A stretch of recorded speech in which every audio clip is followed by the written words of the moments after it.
तो मेरा ये कहना था ऐश्वर्या जी, हाँ आवाज आ रही ना मेरी? बोलिए। आवाज आ रही है? जी आ रही है, बिल्कुल बाबूलाल आ रही है, बोलिए।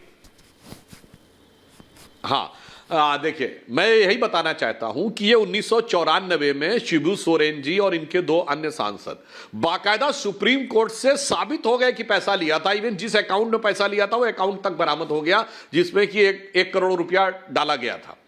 उसी प्रकार 1997 में वो जेल चले गए। भाई मुझे समझ में नहीं आता है कि जो लोग 30 बरस पहले और 26-27 बरस पहले जेल चले गए, साबित होकर, दोषी साबित होकर न्यायालय के द्वारा, वो आज कहते हैं 2014 के बाद ये सब कुछ किया जा रहा है। साहब ये तो उनकी फितरत है और मामले भी 15-15 साल पुराने हैं। इसलिए मैं कहना चाहता हूं ये भारत की राजनीति के 2 सबसे बड़े उदाहरण हैं भ्रष्टाचार के, which is proven by the court. और आज ये लोग ऐसा कह रहे हैं। इसलिए मैं सिर्फ ये कहना चाहता हूं भारत की राजनीति में एक बहुत बड़ी समस्या हो गई है। मैं गंभीरता से बात कहता हूं, रामकृपाल जी भी समझेंगे और मैं पंकज जी से भी अनुरोध करूंगा वो भी समझें। आज सिर्फ ये 1C करप्शन का नहीं है, ये 4C हो गए हैं भारत की राजनीति में चुनौती के, जिसमें corruption, casteism, criminalisation and communal politics, ये चारों C आपस में जुड़ जाते हैं। मेन है करप्शन, फिर जरूरत पड़ने पर उसको कास्ट का कवर दे दो, फिर जरूरत पड़ने पर कम्युनल कवर दे दो और जरूरत पड़ने पर क्रिमिनल कवर दे दो।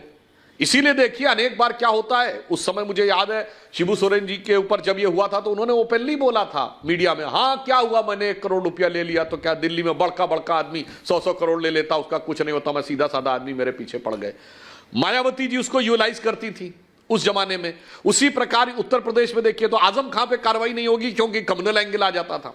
तो अगर भारत की राजनीति में ईमानदारी से इस अमृत काल में जितने विष हैं उनको निकालना है तो भ्रष्टाचार का किन किन चीजों से ढाल बनाई जाती है वो भी बताने की जरूरत है। और मुझे सबसे अधिक तो आश्चर्य होता है आम आदमी पार्टी के बारे में, जो ये कहती थी कि आरोप लगते ही इस्तीफा देना चाहिए।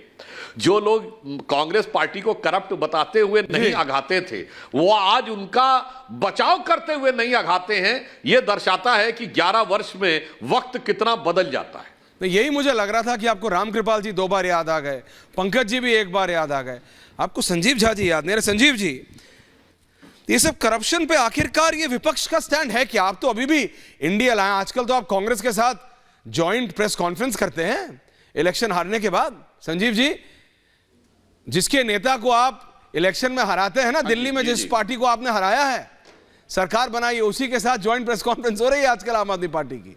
लेकिन आप लोगों का स्टैंड क्या है करप्शन पे? संजीव जी बड़ा देखिए सर, आजकल 2 हेमंत की बड़ी चर्चा हो रही है। और दोनों हेमंत पे करप्शन के चार्ज थे। एक है हेमंत बिश्वा और दूसरे हैं हेमंत सोरेन। हेमंत बिश्वा ने चूंकि भारतीय जनता पार्टी में शामिल हो गए तो करप्शन का केस भी गायब हो गया और वो मुख्यमंत्री बन गए भारतीय जनता पार्टी से असम का। लेकिन दूसरी तरफ हेमंत सोरेन ने चूंकि इनकी झेंकरी को स्वीकार नहीं किया तो आज वो जेल में हैं। और बात केवल हेमंत सोरेन की नहीं है, ऐसे एक एक कर नेता जो इनको आंख में आंख डालकर चुनौती डाल रहा है उसको वो जेल में बंद कर रहे हैं। इसका मतलब ये हताश हैं। अगर इनका करप्शन से लेना देना होता है सर, एक बात बताइए, सतपाल मलिक को भूल गए होंगे अभी सुधांशु जी। सतपाल मलिक जी ने कहा था जम्मू कश्मीर में प्रधानमंत्री के निजी लोग आकर के खुलेआम भ्रष्टाचार कर रहे हैं। उन्होंने कहा था कि देश का सबसे भ्रष्टतम मुख्यमंत्री गोवा का मुख्यमंत्री है। 40% कमीशन की सरकार कर्नाटका में कहा गया। अदानी के खिलाफ कई लोगों ने शिकायत करी, संजय सिंह जी ने शिकायत करी, संजय सिंह तो जेल में है, अदानी तो कोई ईडी सीबीआई नहीं पहुंच पाई। तो भ्रष्टाचार से कोई लेना देना नहीं है। इनकी कोशिश बस इतनी है कि किसी तरह से हम डराए ताकि हमारी अधीनता स्वीकार कर ले। एक बात आप समझिए, भारतीय जनता पार्टी एक एक कर जितने भी डेमोक्रेटिक इंस्टीट्यूशन है सबको इन्होंने खत्म कर दिया। आज ईडी हो या सीबीआई, कोई इंडिपेंडेंट जांच इकाई नहीं है। भारतीय जनता पार्टी के विंग की तरह काम कर रहे हैं। ये तो डकैत लोग हैं। देखा ना किस तरह से चंडीगढ़ में डकैती किए हैं। बैलेट की डकैती तो भारतीय जनता पार्टी करती है, जाकर के विधायकों की लूट का काम भारतीय जनता पार्टी करती है। किस तरह से हमारे साथ सरकार बनी, विधायकों को लूट लिया इन्होंने, गोवा के विधायकों को लूट लिया। अब विधायकों पर नजर इनकी झारखंड पे आप जेब में करके कितने भाई 81 के विधानसभा में 48 का अगर बहुमत हो तो सरकार बननी चाहिए। पहली बार ऐसा हो रहा है कि आज वहां पे ना तो राष्ट्रपति शासन है ना मुख्यमंत्री है।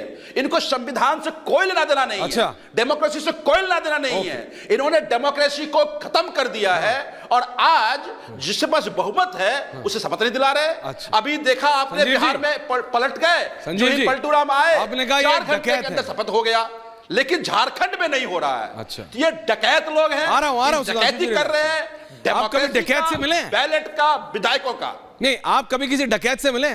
सुधांशु जी आ रहा हूं, नहीं, तो पूरे रिलैक्स, आ रहा हूं सुधांशु।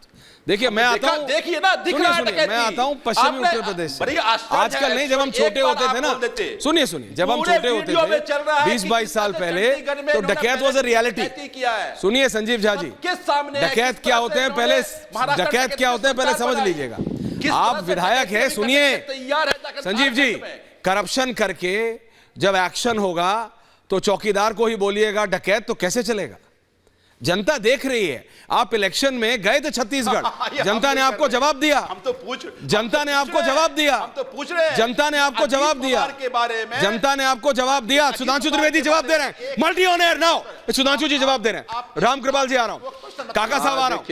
थैंक यू संजीव झा जी ने, देखिए झा साहब ने भावनात्मक आवेग में जाकर बहुत डकैत बोला। मान्यवर 10 उन्मूलन 1980 के दशक में हुआ था। डकैत की बात छोड़िए, मगर भारत की राजनीति में सबसे बड़ा बकैत है तो आम आदमी पार्टी है। बताइए, अभी तो इन्होंने बकैती ये की, इन्होंने कहा भ्रष्टाचार से कोई लेना देना नहीं। छत्तीसगढ़ में जाके कहा कि साहब भूपेश बघेल से बड़ा भ्रष्टाचारी कोई नहीं है, कांग्रेस के साथ रहना है। अच्छा सुनिए, और कांग्रेस ये कहती है कि जो शराब घोटाला है उसमें आम आदमी पार्टी ने भ्रष्टाचार किया, मगर दोनों साथ है। अब बकैती क्या होती है मैं बताता हूं। बकैती ये होती है कि शरद पवार जी के पास इतना आउटसाइडर है, लालू प्रसाद जी के खिलाफ जितना पैसा है, मुलायम सिंह जी के पास इतना पैसा है, और अब जाके दंडवत हो जाते हैं। बकैती ये होती है कि पहले आरोप लगाते हैं कांग्रेस के नेता कपिल सिब्बल और मनीष तिवारी से लेके भाजपा के नेता स्वर्गीय अरुण जेटली जी और नितिन गडकरी जी के, फिर जाके अदालत में माफी मांग लेते हैं कि नहीं हमारे पास कोई सबूत नहीं थे, हमने ऐसे ही बोल दिया था। इसलिए मैं कह रहा हूं जनाब, डकैती भूल जाइए। बकैती आपकी जनता बहुत अच्छी तरीके से देख रही है और उसे समझ में आ रहा। मैं एक टेक्निकल बात कह देता हूं। देखिए, जहां तक सदन में बहुमत सिद्ध करने की बात होती है तो 1994 में एसआर बोमई केस के बाद एक सुप्रीम कोर्ट ने प्रोसीजर ले डाउन कर दिया। आपको याद हो, उसको सबसे पहले राष्ट्रपति के.आर. नारायण ने 1998 में, जब हम लोगों की अटल जी के नेतृत्व में सरकार आई थी, याद करिए जयललिता जी के पास 27 सांसद थे जी। राष्ट्रपति ने कहा हम ऐसे नहीं मानेंगे, हमें वेरीफाइड सत्यापित लेटर चाहिए और हम वेरीफाई करेंगे कि क्या हुआ। और आपको याद हो, कुछ दिन तक सरकार का गठन अटका रहा था। उसके बाद मैं समाजवादी पार्टी के प्रतिनिधि बैठे, याद दिलाना चाहता हूं 2002 में उत्तर प्रदेश विधानसभा में सपा सबसे बड़ी पार्टी थी, 143। उसके बाद मुलायम सिंह जी गए तो राज्यपाल थे विश्वकांत शास्त्री, जिन्होंने कहा नहीं साहब 203 की सूची वेरीफाइड दिखाइए। अगर वेरीफाइड होती है ना, तो मैं याद दिलाना चाहता हूं तब हैदराबाद जाने की जरूरत नहीं पड़ती। 2005 में अर्जुन मुंडा जी की सरकार को सिप्ते रजी, कांग्रेस के राज्य सरकार थी, उनके राज्यपाल थे, उन्होंने नहीं दिया था। हमने आके राष्ट्रपति भवन में परेड करा दी थी और बाकायदा हलफनामे के साथ उनका लेटर भी दे दिया था और फिजिकली भी दिखा दिया था, देखो भाई ये हमारे साथ खड़े।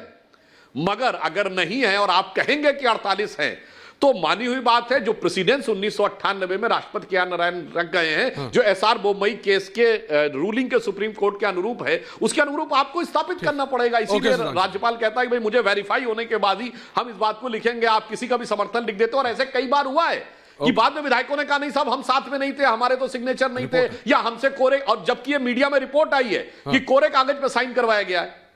तो अब ये भी नहीं पता है कि सिग्नेचर करने वाले को ये नहीं पता कि तहरीर क्या है जिस पे लिखा है।